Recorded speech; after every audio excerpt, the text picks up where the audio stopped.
এজন ৰাজনীতিজ্ঞ এনেধৰণৰ অৰ্থনীতি পাৰ্গত লোক যাক স্বীকৃতি ভাৰতবৰ্ষৰ মানুহে দিয়া নাই, যাক স্বীকৃতি দিছে পৃথিৱীৰ মানুহে। বৰাক ওবামা আমেৰিকাৰ ৰাষ্ট্ৰপতিয়ে কৈছিল যে আমাৰ ৰিচেশ্যনৰ সময়ত বিশিষ্ট পৃথিৱী বিখ্যাত অৰ্থনীতিবিদ ডক্টৰ মনমোহন সিঙে আমাক সহায় কৰিব। তেনে এজন লোকক আজি আমি প্ৰধানমন্ত্ৰী হিচাপে পাইছিলোঁ আৰু তেনে এজন লোকক অসমত প্ৰতিনিধিত্ব কৰিছিল।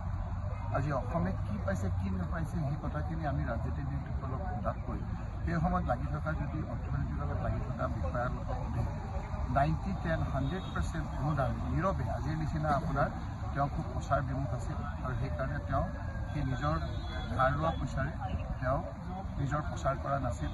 কি সহায় কৰিছিল সেই কথাবিলাক আপোনালোকে ইতিহাসৰ পাঠত লিখা থাকিব।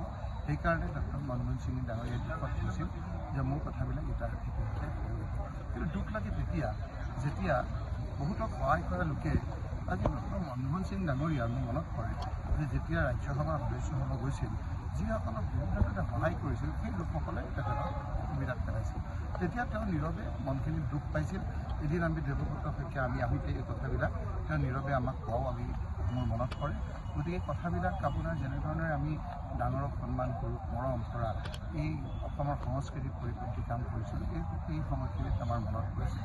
তেখেতৰ অৱদান দেশখনত পৃথিৱীত যেতিয়া ৰিচেশ্যন চলিছিল ভাৰতবৰ্ষক কেনেকৈ অৰ্থনীতি জনকিয়াল কৰি ৰাখিছিল সেই কথাবিলাক আমি ক'ব নালাগে। পৃথিৱীয়ে এই কথাবিলাক স্বীকৃতি দিয়ে আৰু সেইকাৰণে আজি আপোনালোকে দেখিছে লানি নিচিগা দুজন লোক ইয়ালৈ আহিছে।